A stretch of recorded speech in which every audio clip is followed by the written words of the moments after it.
ఈ ఆలయ ధర్మాధికారి గారు బ్రహ్మశ్రీ వేదమూర్తులు చిలకమర్తి వీరరాఘవాచార్యుల గారిని ఇక్కడికి వేదిక వద్దకు రావాల్సిందిగా ప్రార్థిస్తున్నాను. మనకి శంకరాచార్య పరంపర అనగానే అద్వైతం అని చెప్పి వచ్చేస్తుంటుంది. ఇట్లా కాకుండా లోకంలో ప్రత్యభిజ్ఞులు కొంతమంది ఉంటారు, శివాద్వైతులు అని చెప్పి. వీరు ఆ కోవలో వైష్ణవాద్వైతులు. అన్ని పీఠాలతోటి సత్సంబంధాలు ఉన్నాయి. అట్లాగే వెదురుపాక దాడు గారి గురువు గారికి దేవి ఉపాసకులు వారికి అత్యంత ఆంతరిక భక్తులు వీరు.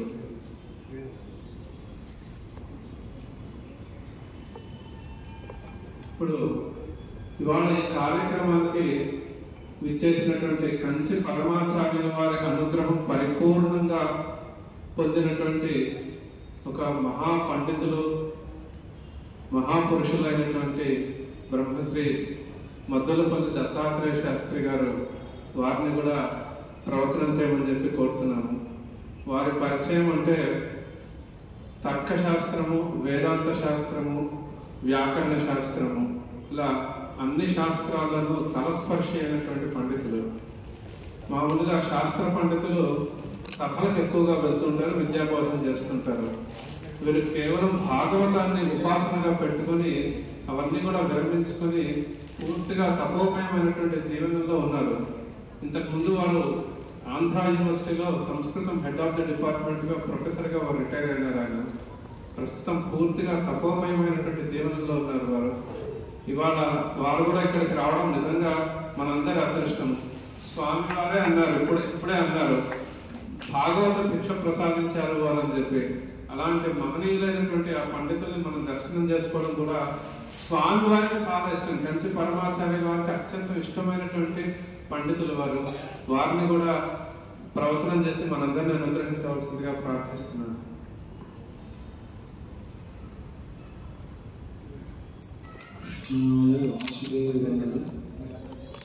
దేవకీ నందనాయ నందగోప కుమారాయ గోవిందాయ నమో నమః.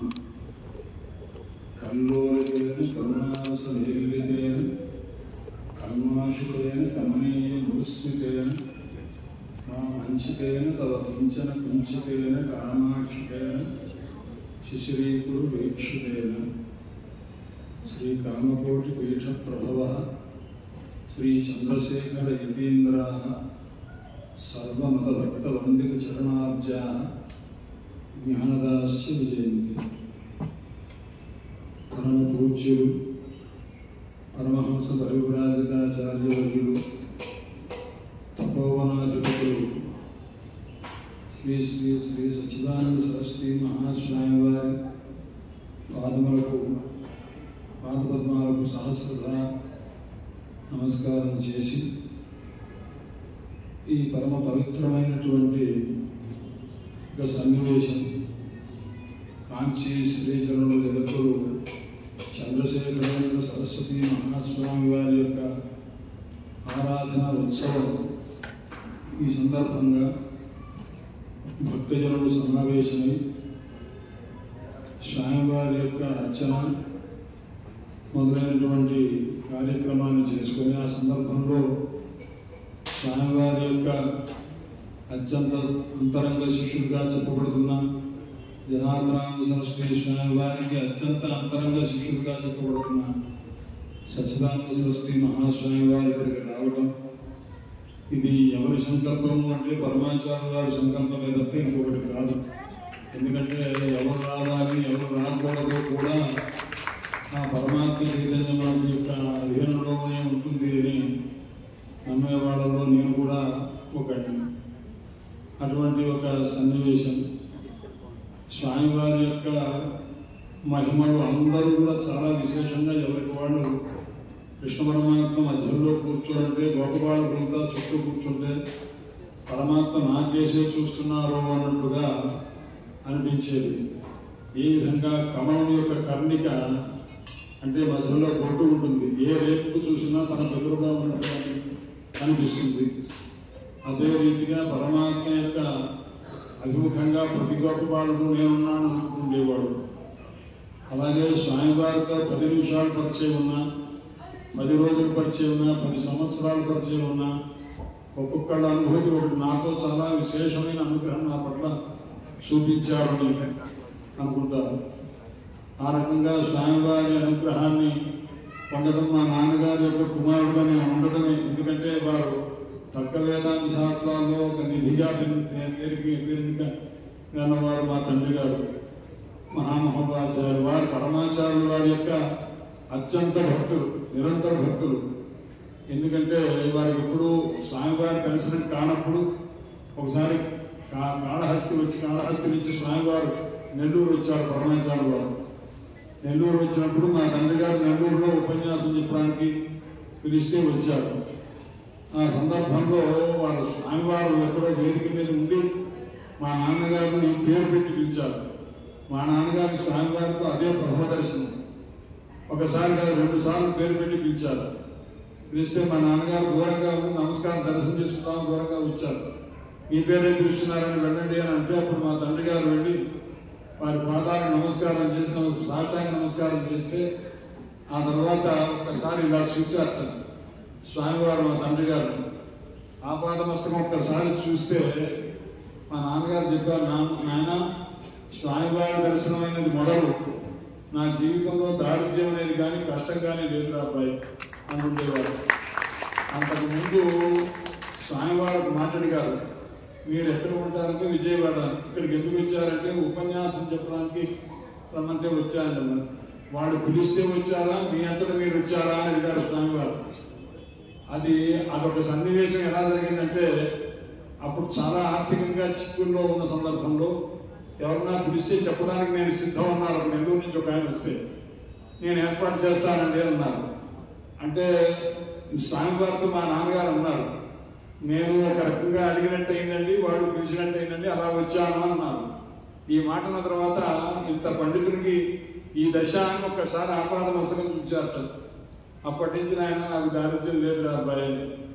అందుకోసం ఆ తర్వాత ఇంట్లోనే కాంచి కామకోటి వేదశాస్త్ర పాఠశాల అని శాస్త్ర పాఠశాల, తర్క వేదాంత పాఠశాల అని మా ఇంట్లోనే పెట్టమని చెప్పి స్వామివారు చెప్పడం, జయంత సరస్వతి స్వామి గారు ఈ పేరుతో నిర్వహించుకోండి, ఇంట్లో గురుకుల పాఠశాలగా చేయండి అంటాం. ఆ రకంగా మా తండ్రి గారు చెప్పడం జరిగింది. ఆ విధంగా మా తండ్రి గారి దగ్గర 5 కుమారుల వారికి 5 కూడా నాకు మాత్రమే, నేను చిట్ట వాడిని, నాకు మాత్రం ఆ శాస్త్రం చెప్పి నన్ను అనుగ్రహించి స్వామివారి యొక్క అనుగ్రహ పాత్రని చేశారు. 1976లో మేమంతా 3 తర్క పరీక్ష ఇవ్వడానికి తిరుపతి కొండ మీదకి వెళ్ళి 3 కూడాను మా నాన్నగారితో కలిసి కంచి వెళ్ళాం. కంచి వెళ్తే స్వామివారు ఆ రోజున ఏకాదశి, వారు చేష్టామౌనంలో ఉన్నారు. మౌనం 2 రకాలుగా నిర్వహిస్తుంటారు స్వామివారు, కాష్టమౌనం, చేష్టామౌనం అని. కాష్టమౌనం అయితే కదలటం కానీ మాట్లాడటం కానీ ఏమి ఉండదు, చేష్ట కూడా ఉండదు. ఆ రోజు చేష్టామౌనంగా ఉన్నారు. మేము ఫలానా చోటు నుంచి వచ్చామని తెలిసిన తర్వాత చేష్ట చేత ఒక ఇలా చూపిస్తూ ఉంటే పక్కన చంద్రమౌళి గారిని స్వామివారి పరిచారకుల్లో ఆయన చెప్తూ ఉంటే ఎంతమంది వెళ్ళారు, ఎంతమంది పాస్ అయ్యారు, వీళ్ళ 3 పరీక్ష రాశారా, పాస్ అయ్యారా, ఏ శాస్త్రం అడిగారు. అడిగిన తర్వాత పాస్ అయ్యారంటే 3 కూడాను 3 లక్షణాలు చెప్పమన్నారు. అంటే తలా 5 నిమిషాలు మాట్లాడమన్నారు. మాట్లాడమంటే 3 మాట్లాడారు. మాట్లాడిన తర్వాత స్వామివారు ఒక ఆశీస్సును అనుగ్రహించారు. ఒకతన్ని మీ నాన్నగారి కోరిక నెరవేరుతుంది అని అన్నారు. వాళ్ళ నాన్నగారి కోరిక నెరవేరి అతను యూనివర్సిటీలో ప్రొఫెసర్గా పనిచేసి రిటైర్ అయ్యారు. అతని పేరు గోరగంటి రామలాల్ శర్మ. 2వ అతను గబ్బిడి ఆంజనేయ శాస్త్రి. అతను నాయన నీకు సర్వాభివృద్ధిగా ఉంటుంది అన్నారు. అతను బనారస్ హిందూ యూనివర్సిటీలో ప్రొఫెసర్గా పనిచేసి రిటైర్ అయి ఉన్నాడు అతను. తర్వాత నేను మాట్లాడిన తర్వాత మీ నాన్నగారు అంతటి వాడు అవుతావని అన్నారంటే అది ఏమో నేనేమనుకున్నామంటే లౌల్యం చేత మా నాన్నగారు అంతటి వాడు అవటం అనేది కాయకానికి అంటే బిందువు సింధువు అవుతుంది అనే మాట ఎప్పుడు నాకు దొరుకుతుందండి. ఒక నీటి బిందువు ఒక సింధువు అవుతుంది, సముద్రం అవుతుందా? అవ్వదు కదా. నా పరిస్థితి ఏమిటో తెలుసు. ఇలా అని స్వామివారు అన్నటువంటి మాటలు కొని అలా అనుకోనిదో అర్థవాదిగా అన్నట్టుగా ఏదో మామూలుగా అన్నారని అనుకుంటే అంతకంటే మహాపరాధం ఉండదు కదా. కానీ ఆ చిన్నతనంలో ఇది 76లో సంగతి విషయం. అప్పటికి 18 సంవత్సరాల వయసు నాకు. ఆ సందర్భంలో ఏదో అనుకున్నాను, కొరతన చేత స్వామివారు అనుగ్రహించారు అని అనుకున్నాను తప్ప దాని పరిణామం ఎలా ఉంటుంది. మా తండ్రి గారు పురాణాలు చెప్తుండేవారు. నేను పురాణాలు చెప్పేటటువంటి ఆ పరిస్థితిని కూడా పొందగలిగాను నేను. తర్వాత మా తండ్రి గారు భాగవతం అంటే మహా ఇష్టంగా చెప్పేవారు. మా తండ్రి గారు లాగానే భాగవతం చెప్పాలనుకున్నాను. మా తండ్రి గారు జీవితంలో ఒక్కసారి సప్తాహం చెప్పారు. రెండోసారి నేను చెప్పిన తర్వాత నాయన నువ్వు శ్రమపడలేవు, ఇంకా ఆపేసేయన్నారు.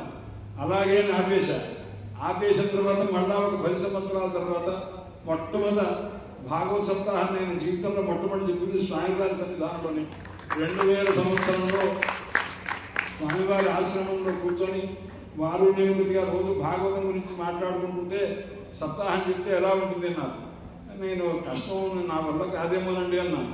చెప్పండి చూద్దాం, మీరు నేనే కదా కూర్చుంటాం, ఎవరన్నా వస్తే వస్తారన్నాను. అప్పటికి 200 మంది వచ్చారు స్వామివారి భక్తులు. వారి కరపత్రాలు కూడా వేస్తే దయచేసి కరపత్రాలు పంచవద్దండి అని కూడా చెప్పారు. 2000 కరపత్రాలు వేయించాను.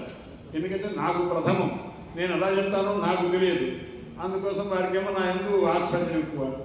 సరే అని ఆ కరపత్రాలు పంచకుండా అలాగే ఉంచారు. మొత్తం మీద చెప్పడం మొదలు పెడుతూ ఉంటే 3వ రోజు అయిన తర్వాత నృసింహావిర్భావ ఘట్టం వస్తుంది. ఆ నృసింహావిర్భావ ఘట్టం రోజు నా కంఠం రోజు మొట్టమొదటిసారి చెప్పడం అలవాటు లేదు కాబట్టి 3 గంటలు 3:30 గంటలు చెప్తుంటే కంఠం కాస్త అరిగిపోయింది. నా శరీర స్థితికి నా స్వరపేటి పరిస్థితికి మాటలు లేవు. మాట్లాడాలంటే ఏం చెప్పాలో 2వ రోజు అయిపోయింది, జలభరతోపాఖ్యానం అయిపోయింది. మర్నాడు నృసింహ అవతార ఘట్టం చెప్పాలి. ఇది చెప్పడం ఆ రోజు ఏకాదశి కూడా అయింది. స్వామివారికి రాత్రి నేను అంత ప్రవచన అయి రాత్రి 10:30-11 వేళప్పుడు స్వామివారికి ఫోన్ చేశాను ల్యాండ్ ఫోన్ నుంచి. అలా అప్పుడు ల్యాండ్ ఫోన్ లేదు. ఫోన్ చేస్తే నా కంఠస్వరం స్వామివారికి వినిపించట్లా. ఫోన్ ఎత్తారు. ఇచ్చితే స్వామి నాకు నాది మాట వినిపించట్లేదు, చాలా అతి బలాత్కారంగా ఒక ధ్వని వస్తున్నది తప్ప మాట కూడా లేదు. స్వామివారితో అన్నా, స్వామీజీ నాకు ఈ రకంగా ఉంది పరిస్థితి, రేపు చెప్పలేనేమో, అనుకున్న ఈ ప్రయత్నం కాస్త అది విఫలమైపోతుందేమో అంటే మీరేం కంగారు పడద్దని చెప్పి స్వామివారు అప్పటికప్పుడు రాత్రి 11:30 వేరేటప్పుడు, ఎందుకంటే 9 దాకా ఈ ప్రవచనే అయింది. తర్వాత అంతా కొద్దిగా ఉపహారం తీసుకున్న తర్వాత మళ్ళా 11:30 నా పరిస్థితి నేను చెప్పేసరికి ఒక హోమియో ఆయన పట్టుకొచ్చి రామదాస్ గారు ఆయన తీసుకొచ్చి నాకు మందు వేయించారు. మందు వేసుకొని పర్వాలేదు తగ్గుతుంది, ఒకవేళ మీరు రేపు తొందరగా రాక్కర్లేదు, కొద్దిగా ఆలస్యంగా వచ్చినా నేను పూజ చేస్తుంటా, భక్తులు ఎవరో వస్తుంటారు, ఏం పర్వాలేదు, చేతురానికి చక్రిగా లేని అన్నారు. అంటే సరే మర్నాడు పొద్దున మామూలుగా అంతా అయ్యి 9 ఆ ప్రాంతం 9:30 ప్రాంతంలో వచ్చా. వచ్చిన తర్వాత స్వామివారు పూజ చేస్తున్నారు, తీర్థం ఇచ్చారు. తీర్థం ఇచ్చిన తర్వాత ఇది కంఠం సర్దుకుంది, పర్వాలేదు చెప్తానేమో అనిపించి కూర్చొని రోజు అంటే ఉచ్చేశ్వరంతో చెప్పగలిగానండి. అది గురువుల యొక్క అనుగ్రహం, స్వామివారి యొక్క ఉపాసన విధానం అది. అందువల్ల ఆ రకంగా స్వామివారితో నాకు ఉన్నటువంటి అనుబంధం ఒక అనుభవ విశేషం కూడా. ఆ తర్వాత అక్కడి నుంచి మొట్టమొదటి సప్తాహం ఇక్కడ అయిన తర్వాత 2వ సప్తాహం 2 సంవత్సరాలకి మళ్ళా శంకరమఠంలో చెప్పాను. తర్వాత మా నాన్నగారు ఎప్పుడైతే నాయన శ్రమపడదురా అబ్బాయి, శాస్త్రం ఇది చెప్పుకుంటూ కాలక్షేపం చేయి, నువ్వు శ్రమపడలేవు అని అన్నారు. అంటే నేను మానేసిన తర్వాత మా తండ్రి గారు ఇద్దరు గతించిన తర్వాత అప్రయత్నంగా 2011వ సంవత్సరంలో మరి ఎందుకో పరమాచార్యుల వారి యొక్క నిర్ణయమో ఏమో తెలియదు, ఒకసారి చెప్పమని చెప్పి గట్టిగా అడిగితే రాజమండ్రిలో చెప్పాను. ఆ వరుస చెప్తూ ఇప్పుడు 38-39 సప్తాహాలు చెప్పగలిగాను. ఎందుకంటే ఈ మార్గం నాకు ఈ భక్తి ఏదైతే ఉందో అది నాకు చాలా అత్యానందం కలిగించింది, నిరంతరానందం కలిగించింది. స్వామివారు నాకు ఈ ఉద్యోగం లేని దశలో పరమాచార్యుల వారి దగ్గరికి వెళ్ళానండి 1900. ఎందుకంటే ఇది చెప్పుకుంటే మీకు తెలుసు, స్వామివారి అనుభవం పొందిన వ్యక్తుల యొక్క స్థితి ఏమిటో మీకు తెలియాలి కదా. కొంతమంది తెలియని వాళ్ళు ఉంటారు, చిన్నవాడు వాళ్ళకి చెప్తున్నాను. స్వామివారి దగ్గరికి వెళితే 84-85 ప్రాంతంలో 84లో వెళ్ళాను. వెళితే అప్పుడు నేను నాగార్జున యూనివర్సిటీలో లెక్చరర్గా పనిచేస్తున్నాను. చేస్తూ ఉంటే అప్పుడు స్వామివారి దగ్గరికి వెళ్ళిన తర్వాత ఏం పాఠాలు చెప్తున్నావు అన్నారు పరమాచార్యుల వారు. ఇది చాందోగ్యోపనిషత్తును ఇంకోటి ఏదో చెప్తున్నానండి అని అన్నాను. నువ్వు ఆ ఉద్యోగం మానేసేయి, మీ సంగతి నేను చూస్తాము అన్నారు పరమాచార్యుల వారు. అన్న తర్వాత అని ఒక పండితుని పిలిచి ఆయన చేత నా పేరు అడ్రస్ రాయించుకున్నారు. రాయించుకుని నీకు అక్కడ ఎత్తిస్తున్నారు అన్నారు. మొట్టమొదటి 500 అన్నారండి, ఒకే క్లాస్ చెప్పాలి రోజు, నెలకి 500 ఇస్తాను 600 ఇస్తామని అన్నారు. అంటే నేను అట్లాగా అని చెప్పి స్వామివారిని అది మానేసి నీ సంగతి నీ ఉద్యోగం సంగతి అంతా నేను చూసుకుంటానన్నారు అని ఆపేసారు. ఇంటికి వెళ్ళగానే నాకు 600 రూపాయలు చెక్ వచ్చిందండి. అంటే ఇక్కడ వీళ్ళు ఏదైతే నేను రోజు విజయవాడ నుంచి నాగార్జున యూనివర్సిటీకి వెళ్ళి అక్కడ పాఠం చెప్పి అలా వస్తే నాకు 600 రూపాయలు ముందు ఇస్తా ఉన్నారు. 3 నెలల తర్వాత 1500 ఇస్తా ఉన్నారు. తర్వాత పర్మనెంట్ చేస్తా ఉన్నారు. ఏదో ఒక ఆశ పెట్టారు. అయిపోయింది. వెంటనే మానేశాను. కబురు చేశారు మళ్ళీ వాడు యూనివర్సిటీ వాడు రాలేదేంటి. అయ్యా లేదంటే ఇట్లా ఫలానా స్వామివారు చెప్పారు, దాని ప్రకారం నేను రావట్లేదని అన్నాను. అందరం ఇక కోరుకున్నారు. ఆ అన్న ఆ ఉత్తరం రాసిన వ్యక్తి కూడా వేదవోలు రామబ్రహ్మ గారు ఇక్కడ తెలుగు యూనివర్సిటీలో పనిచేసిన ఆయన. ఆ తర్వాత నేను వెళ్ళలేదు. వెళ్ళిన ఆ తర్వాత ప్రతి నెల నాకు 3.5 సంవత్సరాల పాటు వచ్చింది. ఆంధ్ర యూనివర్సిటీలో నాకు ఉద్యోగం వచ్చింది. స్వామివారితో నేను మళ్ళా స్వామివారి దగ్గరికి వెళ్ళి ఇలా ఇంటర్వ్యూ వచ్చింది, వెళ్ళమంటారా వద్దంటారా అంటే వెళ్ళు నీకు వస్తుంది అన్నారు పరమాచార్య వారే. అన్న తర్వాత వెళ్ళిన తర్వాత అక్కడికి వెళితే 111 మంది అభ్యర్థులు ఇచ్చారండి. 2 పోస్టులు. ఒక పోస్ట్ ఆల్రెడీ రిజర్వ్డ్, ఒకటి మాత్రమే ఓపెన్ కేటగిరీ. దాంట్లో నేను వెళ్ళాను. వస్తుందా రాదా అంటే స్వామివారు వస్తున్నారుగా. సరే అక్కడికి వెళ్ళంగానే అన్నారు నీకు ఉత్తరమా దక్షిణమా అన్నారు. అంటే ఉత్తరమా అంటే రికమెండేషన్ లెటర్, దక్షిణమా అంటే నీకు తెలుసు. ఈ 2 అన్నారు. నేను తూర్పు నుంచి నేను పడమర నుంచి తూర్పుకి వచ్చానంటే మళ్ళా తూర్పు నుంచి పడమర వెళ్ళిపోతాను రాకపోతే అన్నాను. అంటే ఆయన నవ్వారు. స్వామివారి దయ. అక్కడికి వెళ్ళిన తర్వాత వాళ్ళు అడిగిన ప్రశ్న ఒకటే మాట, మీరు సంస్కృత వ్యాకరణం చెప్పగలరా? ఇదే ప్రశ్న. నేను చెప్తానండి అన్నా. అంతకుముందు ఎంతమంది అడిగినా వాళ్ళు ఇంకా ప్రశ్న వేయలే. సంస్కృత వ్యాకరణం చెప్తావా అంటే అందరూ వెనక్కి వచ్చేస్తున్నారు. అందరూ వెనక నిమిషం అక్కడ ఇంటర్వ్యూ జరిగింది. టగటగ వచ్చేస్తున్నారు. వీటిలో వచ్చేస్తున్నారంటే సంస్కృత వ్యాకరణం అంటండి అన్నారు. అదే అని అనుకో నేను వెళ్ళేసరికి సంస్కృత వ్యాకరణం చెప్తారా చెప్తాను, భండార్కర్ గ్రామం చెప్తారా చెప్తాను, తెలుగు వ్యాకరణం చెప్తారా చెప్తాను, సంస్కృత సిద్ధాంత కంపెనీ చెప్తారా చెప్తాను. వాళ్ళ పుస్తకాల పేర్లు వచ్చినాయి తప్ప వాళ్ళ నోటి నుంచి ప్రశ్న అడిగేటటువంటి అవకాశం రాలేదు. ఇవన్నీ నేను చెప్తాను అన్నాను. అసలు నేను మహాభీరు, నాకున్న భయం నీకు చెప్పను కానీ ఇప్పుడు చెప్పే సమయం కూడా లేదు. ఇంత భయస్తున్నాను ఇప్పుడు నేను నెట్టి పారేస్తాను అన్నమాట. అంత భయస్తుడు. ఎందుకంటే కారణం మా తండ్రి గారు మహాపండితుడు. వారి దగ్గర కుమారుడు గారు చదువుకొని ఎక్కడ నేను సరిగ్గా చెప్పనేమో అనే భయం చేత ఎక్కడ మాట్లాడాలన్నా భయపడిపోతుండేవాడు. అలాంటి పరిస్థితిలో అక్కడికి వెళ్ళిన తర్వాత 13 నిమిషాలు ఇంటర్వ్యూ చేశాను. నన్ను తప్ప ఎవరిని 13 నిమిషాలు 5 నిమిషాలు కూడా చేయలేదు. మొత్తం ఆ 111 మంది ఇంటర్వ్యూ 2.5 గంటల్లో అయిపోయింది. పంపించేశాను. అయిపోయింది. ఉద్యోగం వచ్చింది. మొట్టమొదటి నెల జీతం తీసుకుంటే స్వామివారికి నేను ఉత్తరం రాశాను. స్వామివారికి నమస్కారం చేస్తూ మీ యొక్క అనుగ్రహం చేత నాకు ఈ ఉద్యోగం వచ్చింది, మొదటి నెల జీతం తీసుకున్నాను. దయచేసి ఇక నుంచి నాకు మీరు ఇచ్చేటటువంటి ఉపకార వేతనాన్ని ఇదే ఉపకార వేతనంగా మీరు ఇచ్చేటువంటి అనుగ్రహ వేతనంగా నేను అనుకుంటాను. నాకు ఇది చాలు, ఈ కాపీ చేయవలసింది అని ప్రార్థిస్తున్నాను. అయితే నాకు ఎల్లప్పుడూ చదువుకునే ఒక అదృష్టం నాకు కలిగించండి, ఎల్లప్పుడూ గ్రంథవ్యాసంగా చేసుకునే అదృష్టం కల్పించండి అని పరమాచార్య వారిని కోరుకుని నేను ఉత్తరం రాశాను. నేనే రాస్తుండేవాడిని. ఉత్తరం రాస్తుంటే అప్పుడు శంకర విజయేంద్ర సరస్వతి స్వామి వారు వినిపిస్తుండేవారు. అప్పుడు నేను రాసిన ఉత్తరం స్వామివారికి వినిపించారు. పరమాచార్య వారికి వినిపిస్తే అప్పుడు విన్న తర్వాత స్వామివారి చిట్ట చివరి మాట నేను ఏదైతే రాశాను, నిరంతరం విద్యాభ్యాసంగా చేసేటట్టుగా నాకు అనుగ్రహించవలసింది అంటే అప్పుడు స్వామివారి నోటి నుంచి వచ్చిన మాట దత్తాత్రేయ సదా విద్యార్థి, ఇది అన్నమాట. ఇది ఎప్పుడు విద్యార్థిగా ఉంటాడు అని. అందుకోసమే నాకు ఆ స్వామివారి యొక్క అనుగ్రహం ఆశీస్సులు నిరంతర విద్యాభ్యాసం చేసుకుంటున్నారు. అనవసరమైన వ్యవహారంలో స్నేహితులు లేరు, ఎవరు లేరు, అక్కర్లేదు కూడా అండి. అందుకోసమే ఆ పరమాత్మ అనుగ్రహం చేత ఇంత లోపల ఇంకొక శాస్త్రం కూడా తర్కం చదువుకున్నాం, వేదాంతం చదువుకున్నాం, తండ్రి గారి దగ్గర సమగ్రంగాను ఎంత చదువుకోవాలో అంత చదువుకొని ఆ తర్వాత భాగవత శాస్త్రం, శ్రీమద్ భాగవతం శాస్త్రం కలో కీరేణ భాషితం అయినా ఇది సుఖశాస్త్రం అంటుంటారు, దీన్ని భక్తి శాస్త్రం అంటారు, దీన్ని భాగవత శాస్త్రం అంటారు. అటువంటి శాస్త్రం కూడా చదువుకొని 3 శాస్త్రాలు చదువుకునేటువంటి అదృష్టం కలిగించింది ఎవరు అంటే పరమాచార్య వారి యొక్క ప్రథమ దర్శనం అండి. మొట్టమొదట నేను స్వామివారి దర్శనం విజయవాడలో పుష్కరాల్లో 1967 ప్రాంతంలో జరిగింది. ఆ జరిగినప్పుడు వారి యొక్క శ్రీరామ రాసుకొని రామకోట రాసి స్వామివారి దగ్గరికి ఇస్తే మంచిదని నేను నా పైన మా 4వ అన్నయ్య ఉన్నాడు, దక్షిణామూర్తి అని విజయవాడలో ఉన్నాడు. మేము ఇద్దరం కలిసి కొద్దిగా రాసుకొని 20,000 18,000 రాసి స్వామివారి దగ్గర ఇచ్చొద్దామని ఇద్దరం వెళ్ళాను. వెళ్ళేసరికి పున్నమ్మ తోట విజయవాడలో ఉంది, రేడియో స్టేషన్ దగ్గర. అక్కడికి వెళ్ళి ఇచ్చేసి స్వామివారు ఒక తులసి దండ ఇట్లా విసిరేశారు. ఆ తులసి దండ ఇలా విసిరేస్తే ఆ తులసి దండ తీసుకొని మేము బ్రహ్మాండంగా మాకేదో పెద్ద అవార్డు ఇచ్చినట్టుగా మా ఇంటికి పరిగెత్తుకుంటూ వెళ్ళి మా నాన్నగారు చూపించాను. ఆయన జాగ్రత్తగా చాలా సంతోషం అబ్బాయి అన్నారు. ఆ తర్వాత నేను రామశబ్దం మొదలుపెట్టాం.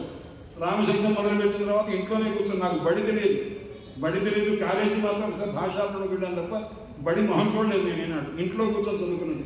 మా తండ్రి గారు చెప్పారు ఆ రామశబ్దం దగ్గర అక్కడి నుంచి నెమ్మదిగా చదువుకొని ఈ రకంగా వచ్చి జగద్గురుల గురించి మాట్లాడేటటువంటి శక్తి ఉంది అంటే లేదు.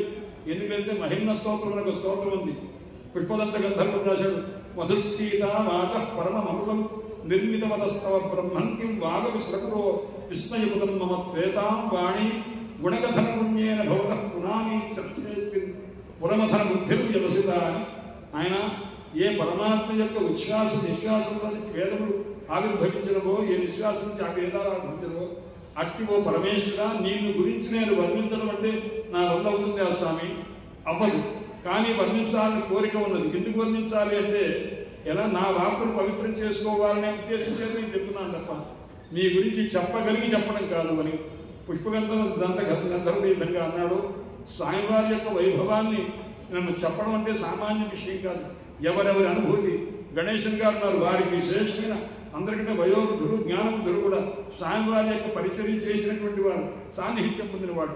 ఇలాంటి వాడు ఎంతమందో ఉన్నారు. అలాంటి మహనీయుల యొక్క నాకు ఇంకొక అదృష్టం ఏమిటంటే ముగ్గురిని వరుసలో సేవించుకునేటువంటి అదృష్టం పట్టింది. స్వామివారి సేవ చేసుకున్నాను. స్వామివారి గురువులు జగన్నాథానంద సరస్వతి స్వామివారితో కలిసి నేను 2 సార్లు నేను విజయవాడ నుంచి విశాఖపట్నం నుంచి విజయవాడ రావడం, వారి దగ్గరికి విశాఖపట్నంలో ఉన్నప్పుడు వెళుతూ ఉండడం అలా సేవించిన. వారి గురువులు ఉగాల స్వామి వారు కొవ్వూరులో వాడు చాతుర్మాసం చేస్తుంటే వారితో కలిసి వెళ్ళి అక్కడ ఉండి ఉన్నాను. అందువల్ల ఈ పరంపరలో ముగ్గురిని కూడా సేవించుకునే అదృష్టము.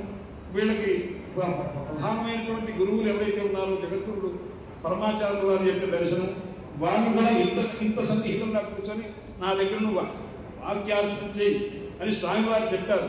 అద్వైత సిద్ధి వాక్యార్థం చేసేటువంటి ఒక అదృష్టం. ఈ రకమైనటువంటి ఒక సామాన్యుని, మామూలుని, దీనుణ్ణి, హీనుణ్ణి కాస్త ఇలా కూర్చోబెట్టి మాట్లాడించే శక్తి ఎవరుకుందయ్యా?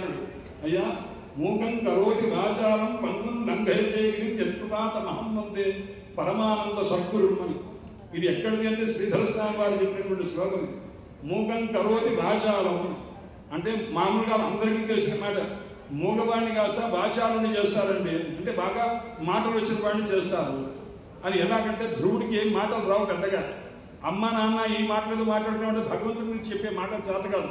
అలాంటి వాడిని దవడ దగ్గర శంఖం ఇట్లా ముట్టుకోగానే అద్భుతమైనటువంటి 12 శ్లోకాలు చెప్పాడు ఆయన. అంటే 4 వేదాలు, 6 షడంగాలు, ధర్మశాస్త్రము, పురాణము, దానికి సంబంధించి మొత్తం 12 శ్లోకాలు తెప్పించారు మొత్తం. అందువల్ల వేదార్థం అదంతా కూడా అన్నమాట.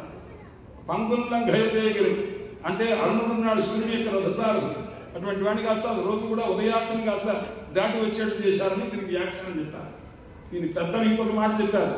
అతిగా తెగ ఉపన్యాసాలు చేస్తూ ఉంటాడు ఉంటాడు వాడు దాంచి కొద్దిగా కీర్తి వచ్చేసరికి ఇక వచ్చింది రాంది అన్నీ చెప్పేస్తుంటాడు. అలా చెప్పే వాచారుని కాస్త ఎప్పుడో గురువుల దగ్గరికి వస్తాడు.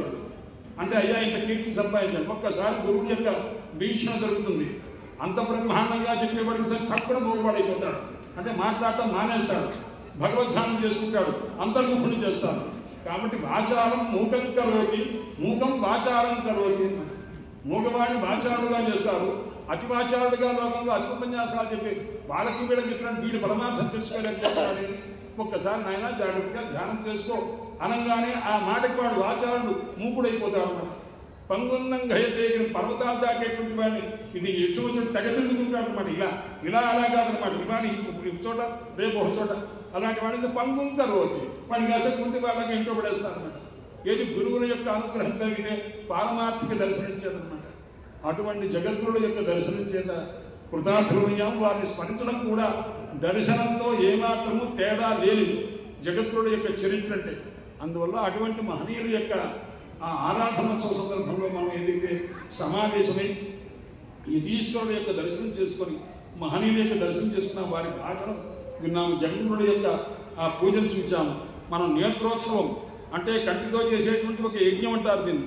కాబట్టి నేత్రోత్సవం అయింది, శ్రోత్రోత్సవం అయింది, చెవులకు పెద్దల యొక్క మాటలు విన్నాము. దానివల్ల ఆ ప్రసాదం తీసుకుంటాము. రాసనోత్సవం అంటే నాలుగు చేత స్వామివారి యొక్క ప్రసాదాన్ని పుచ్చుకొని అంతఃకరణ శుద్ధి కలిగి హాయిగా సుఖంగా ఉంటాము. జగద్గురు భక్తి కలిగి ఉండాలని కోరుకుంటూ నాకు ఈ అవకాశం ఇచ్చినందుకు ధన్యవాదాలు తెలియజేస్తూ నిలుస్తున్నా.